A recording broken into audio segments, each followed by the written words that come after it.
10 మంది ఏదంటే అది తదాస్తు దేవతలు ఇద్దరు తిరుగుతూ ఉంటారు. తదాస్తు అంటారు. ఈ ప్రేక్షకులంతా మా అమ్మగారికి టీవీ కొనండి ఆ పడంగానే నేనేమో స్నానానికి వెళ్ళాను. అంతలో బొగ్గుమని పైకి వెళ్ళిపోయింది. ఏమే ఇల్లు అడ్డుకుంది అంటే నేను మీటర్ కట్టేయండి అన్నాను. మెయిన్ కట్టకపోతే నీళ్ళు వస్తే మేమిద్దరం చచ్చిపోతాం. మాతోటి నీళ్ళతోటి వచ్చేస్తుంది. అది 3 బిందులున్నర నీళ్ళకి ఆగిందనమాట. బతికారంటే చాలా అదృష్టం అనుకోవాలి. ఏంటి ఆ రాత్రి కాడ స్పాంజీలు ఎట్టి 4 బకెట్లు ఎట్టి కడిగేశారు పిల్లలు.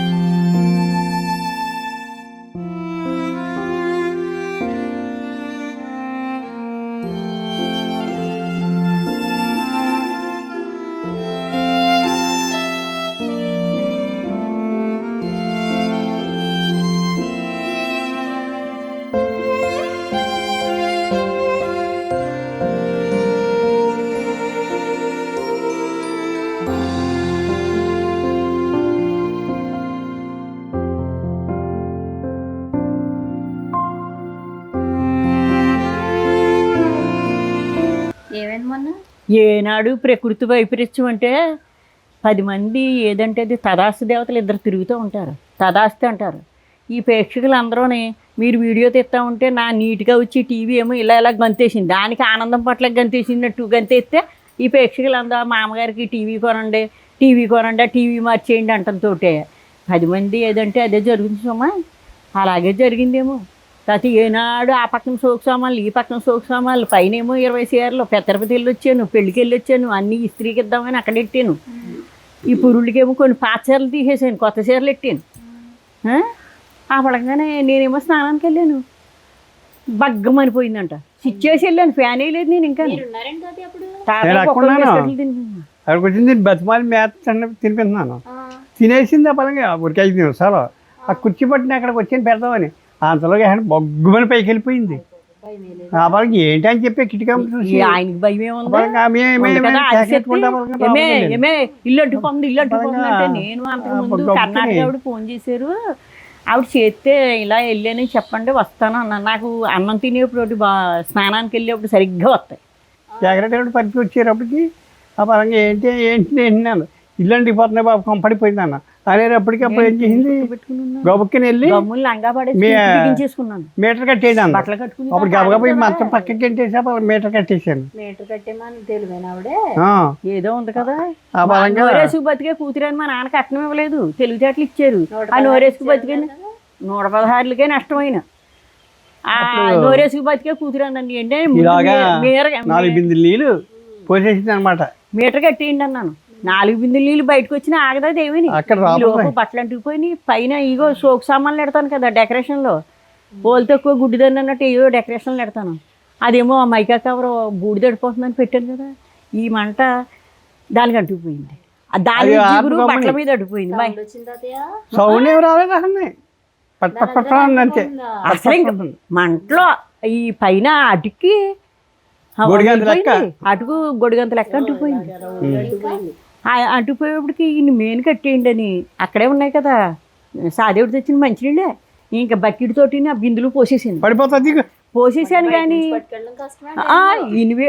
ఇన్వేటర్లో కరెంట్ ఉందన్న ఐడియా నాకు లేదు అసలు. మెయిన్ కట్టేశారు.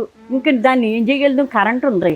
మెయిన్ కట్టకపోతే నీళ్ళు వస్తే మేమిద్దరం చచ్చిపోతాం. మాతోటి నీళ్ళతోటి వచ్చేస్తుంది. అది ప్రయాణం చేసి ఆ బలంగా మెయిన్ కట్టేశారు అన్న దృష్టిలో నీళ్ళు కొట్టేసాను. పైకి కూడా కొట్టలేదు. ఆంజనేయ అనుకుంటా వేసేసాను. వేసేప్పుడు అప్పుడు ఆగింది. 3 బిందులున్నర నీళ్ళకి ఆగింది అనమాట. బట్టలా గడుదు గుడ్డ ఇంకేం అసలు అది ఆరిపోవటమే కావాలి. బట్టల మాట దేవుడు ఎరుగుంది. ఎన్నో ఏంటి 20 చీరలు. అసలు మంచిది దింపాను చెడ్డవి తీసి. ఇదేమో ఈ మహాతల్లి ఒంటి మీద ఉంది. ఇది ఇడిచొచ్చాను, ఇది ఒంటి మీద లేదు.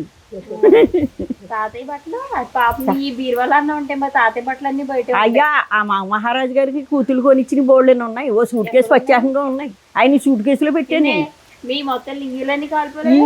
1/2 డజన్ లింగీలమ్మా, 4 డ్రాయర్లు, 1/2 డజన్ తుండ్లు, ఒక 1/2 డజన్ సొక్కాలు ఈయన ఓ పక్కన ఉన్నాయి. నా 9 లంగాలు. 20 చీరలు. ఇంతకీ 20 చీరలు అక్కడ ఎట్టను ఎప్పుడు 15 చీరలు పెడతాను. ఇస్త్రీకి తమ్ముడు పట్టుకెళ్ళలేదు రావట్లేదు కదా అని చెప్పి ఇస్త్రీకి ఇవ్వాలని అక్కడ పెట్టాను. అంటుకుపోయింది. అంటుకుపోవడం అంటే పూర్తిగా అంటుకోలేదు, ఈ పూచట్లో పెట్టాను కదా ఈ సైడు అంటుకుపోయింది. అందులో ఇంకా జాకెట్లు 1-2 తీసాను. తమ్ముడుని పిన్నులు వచ్చి తిట్టేసి కాలిపోయినాయి, అంటుకోకూడదు. సామాన్యమైన బొగ్గ అసలు వంటింట్లో ఇప్పుడు ఇది తీసింది కదా వంటింట్లో పైనుంచి ఇది కూడా మసెత్తిపోయింది. ఇది 10 రోజుల నుంచి ఎత్తానే ఉన్నానేమ్మా. ఇవి ఇవన్నీ బూజులు వచ్చేసినాయి, నలుపు వచ్చేసినాయి, ఇవన్నీ వచ్చేసినాయి. మీ అమ్మ వాళ్ళు వచ్చేప్పటికి ఈ క్లాతులు ఎత్తనాయి. కళ్యాణక్క తమ్ముడు ఫోన్ ఎత్తలేదు, ఆర్పేసేసి లైన్ కట్టేసాను కదా. ఇన్వేటర్ కట్టాలని తెలియచింటూ నాకు ఆ పడంగానే ఏం చేసాం, బయట కూర్చుని పోయాం. సెల్లో ఫ్రిడ్జ్ మీద వేడెక్కిపోయింది. ఆ పడంగా సెల్ కూడా బిగింటి ఇది పేలిపోతుంది అనుకుని ఆ పడంగా పద్మావతి గారు ఇంటికి వెళ్ళి బ్యాటరీ లైట్ ఇమ్మని ఇచ్చారు. అది పట్టుకొచ్చి అప్పుడు ఫోన్ చేయలేదు నేను. అప్పుడు తమ్ముడికి ఫోన్ చేశాను, తమ్ముడు ఎత్తలేదు. అప్పుడు కవితకి ఫోన్ చేశాను, కవిత ఇల్లు అంటుకు పోయిందమ్మా, సగం లెక్క అంటుకు పోయిందమ్మా అన్నాను. అనేసి ఇంక దడ కడుపు అంతా అదో రకమైన బాధ వచ్చేసింది. ఆ పడంగా అమ్మ కంగారు పడుకో మేము వచ్చేస్తున్నాం అండి. మీరు రావద్దు అమ్మ, పొద్దున్న ప్రయాణం కదా విజయవాడ అన్నాను. అలావిడికి వాళ్ళు మాంతారా.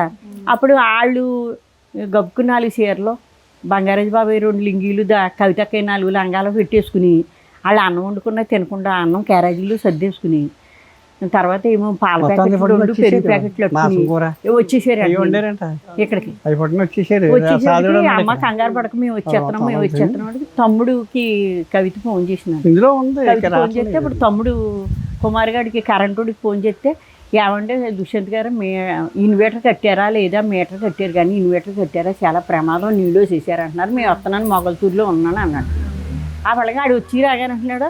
ఇవన్నీ చూసి ఏమండి ఇన్వర్టర్ ఏరియా నేను ఫోన్ చేస్తే ఇన్వర్టర్ అంటావండి, ఇన్వర్టర్ నేను ఎలా కట్టినా నాకేం తెలుసు అన్న. కాదు మా అమ్మగారు, ఇన్వర్టర్ మీద కూడా కరెంట్ ఉంది, మీరు బతికారంటే చాలా అదృష్టం అనుకోవాలి. తర్వాత చూపించారు బిళ్ళ ఆయన, ఇప్పుడు తెలుసు బిళ్ళవారు ఆయన అన్నారో చూపించారు. ఆ పడంగా కవితక్క వాళ్ళు వచ్చేసారు. ఇంతట్లో వాళ్ళు ఇలా వచ్చేసారు, తమ్ముడు ఇలా వచ్చేసారు. ఇప్పుడు వచ్చేసి ఇంతలో దుష్యంత్ వీడియో తీస్తున్నారు. ఈ వీడియో ఏం తీకురా బాబా ఈ దగ్గరలోని అంటే ఆయన తీసాడు. ఈ కళ్యాణి వీళ్ళందరూ తమ్ముడు ఆ టీవీ అవన్నీ ఆ పక్కన పెట్టేసి ఆ పడంగా ఈ బట్టలన్నీ దుప్పటేసేసి దుప్పట్లో కట్టేసి ఓ సంచులు నిండానేమో ఆ పై సామాన్లు ఇంకా సగం పనిపోతా వదులుతూ వారానికి వదలలేదు. అది కవితక్క కళ్యాణక్క అప్పటికప్పుడే సర్పలు పెట్టేసి మొత్తం అవన్నీ మూటలు కట్టేసారు, 3 మూటలు కింద. ఈ వీళ్ళు అన్నారు కారులో పడేసి దారిలో పడేసి వెళ్ళిపోతాంలే అని. అమ్మ రేపు పొద్దున్న దొడ్లేసి అంటుంటానంటే నువ్వు అవి చూసుకుని ఎడుతూ కూర్చుంటాం, మళ్ళీ కత్తిరంతా ఉంటారు, వీళ్ళు అసలు కనిపించకూడదు అని దుష్యంత్ కళ్యాణి కుమారి మూటలు కట్టేసి నేను కారులో వేసుకెళ్ళొద్దు, రేపు పొద్దున్న మళ్ళీ నేమో వాళ్ళు చంటి పిల్లని తీసుకుని వెళ్తున్నారు ఆ కారులో అంటుకుపోయిన గుడ్లోటిని వద్దమ్మా అన్నాను. అప్పుడు బంగారాజు అన్నాడు వద్దను. ఇప్పుడు అక్కడ ఉన్నది శీని బాబాయ్, ఇప్పుడు కారు మళ్ళీ మొత్తం గోదావరి కట్టుకెళ్ళి కడిగించింది దాకా అని. అప్పుడు తమ్ముడు ఏం చేశాడు, అలా కాదని చెప్పి 2 పట్టులు ఆ మూటలు వేసుకుని ఆ రాత్రికాడ 10 గంటల రాత్రికాడ మన అత్తయ్య గూట్లోంచి వస్తున్నారంట. ఆవిడ అనుకున్నారంట అప్పుడే వచ్చారంట పడుకోవడానికి అవతల గదిలోంచి. ఆవిడ అనుకున్నారంటే వాళ్ళు పాప వెళ్తారన్నారు కదా, ఏ బాయ్యో మూటలు కట్టారు కానీ గిఫ్ట్లు అయ్యి అనుకుంటున్నారంట, కానీ ఇల్లు అంటుకుపోయిందని తెలియదు. ఒక పద్మావతికి రాంబాబుకే తెలుసు, ఇంకెవ్వరికీ తెలియదు. ఈదిలోకి వెళ్ళి ఏం చెప్తాం జనానికి. అప్పుడు కరెంట్ అని కేకెత్తే వాళ్ళు ఎవరు రారు, నేను కేకేసి పొజిషన్లో లేను. ఇంకా అలా అప్పుడు 4 రోజులకి వీడు వచ్చాడు ఈ క్లాస్ ఆడొచ్చి ఆ పడంగానే పైకెక్కి అటుకు కూడా దులిపేసాడు. 2 షాట్లు వచ్చింది పైన, అవన్నీ దులిపేసేసి ఆ పడంగా ఆడు చేసుకుని ఆడు వెళ్ళిపోయాడు. వాళ్ళు వెళ్ళిపోయారు రోజంతా. వెళ్ళిపోయిన తర్వాత మన్నాడు ఈడు వచ్చి 3వ రోజుని నువ్వు టీవీ పంపేసావు కదా, 3వ రోజునేమో అతను వచ్చే సామాన్లన్నీ ఇక్కడిక్కడ పెట్టేసాం, మంచాలు అవన్నీ బయట గుడ్లెట్టి తులసి ఇచ్చండి వేసేయచ్చు అన్నాడు. ఆ పడంగా చూస్తే ఏ గుడ్డ చూసినా మసే.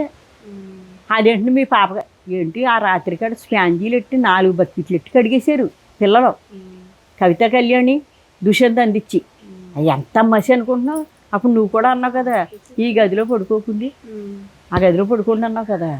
ఆ 3వ రోజు నాడు వచ్చి అప్పటికి మళ్ళీ తాతయ్య నేను ఒక 20 బకెట్లు నీళ్ళు అందించేసి గోళ్ళ మించి కడుగుతూ ఉంటే అక్కడ మసి అప్పుడు ఇలా ఎలా ఎత్తావు రంగు అని చెప్పంటే మీరు కడిగేశారన్నారు కాదు. నువ్వు ముందు రోజు వచ్చి చూసి పని మనిషి ఎట్టు కడిగించమంటే కడిగింది కదా. నేను కడిగే పొజిషన్లో ఉన్నానంటే పైనుంచి నేను కడగడానికి నాకు ఓపిక లేదు అసలు.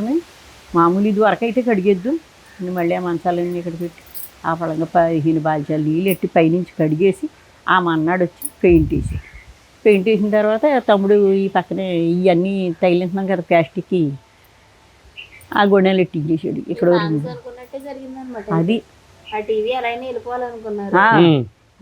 ఆ శాసం మొత్తం పోయిందనమాట. ఇంకా 35 చీరలు ఉన్నాయి నాకు బీరువాలు. ఇయే కడతారు ఇంకా. అది కాదు ఆ కుమార్ ఏం చేసింది మన్నాడు పొద్దున్న 6 డజన్లు లింగీలు. అమ్మ ట్రైన్ లో ఉందంటే అమ్మకి టెన్షన్ అంట. హైదరాబాద్లో ఉంది.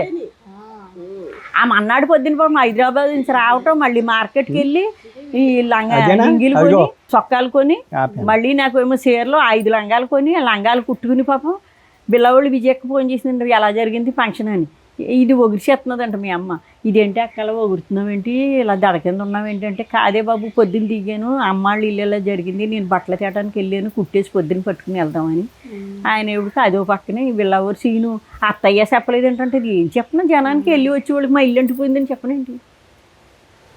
అందరూ చాలా అదృష్టం. మన్నాడు పొద్దున్నకి తెలిసింది అందరికీ ఎవరికి వైజాగ్ మామకే. నాకు ఇంకా గుండెల్లో దడ కింద వచ్చేసి అప్పుడంగా డాక్టర్ గారికి ఫోన్ చేశాను. ఫోన్ చేస్తే ఆయన ఇంజక్షన్కి వచ్చి అప్పుడంగా అతను ఎత్తలేదు. అప్పుడు వైజాగ్ మామకి చేశాను మీ ఇంటికి డాక్టర్ వస్తే ఇలా పంపించండి ఇలా జరిగింది అని కూడా చాలా అలా అందుకుని అందరూ వచ్చేసారు. ఊరా అనుకున్నారా పల్లె అనుకున్నారా. 30,000 మీ అందరి డబ్బులు ఉంది. అందరూ అంటారు కూతుళ్ళు అంటే తీర్రో మనవాళ్ళు అంటే తీర్రో ఇల్లు అంటే ఏమో వచ్చిన వాళ్ళు అందరూ అదే మాట. ఈ మధ్యన ఉంటుంది వీడియోలు అయ్యి ఇంతగా హై క్లాస్ అని కొంపలు ఉన్నాయి.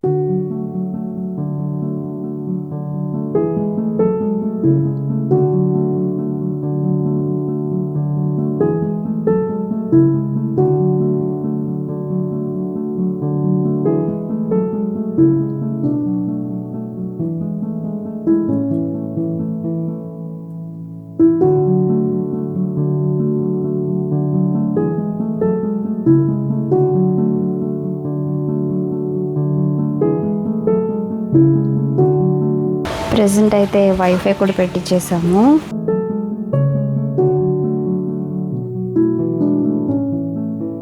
ఈ ఇంట్లో యాడ్ అయింది మెయిన్ ఇదన్నమాట టీవీ. ఎందుకంటే పాత టీవీ ఇక్కడ పేలిపోయి పైన అమ్మమ్మ బట్టలు ఇవంతా కాలిపోయి పైన ఇది కూడా కాలిపోవడం జరిగింది.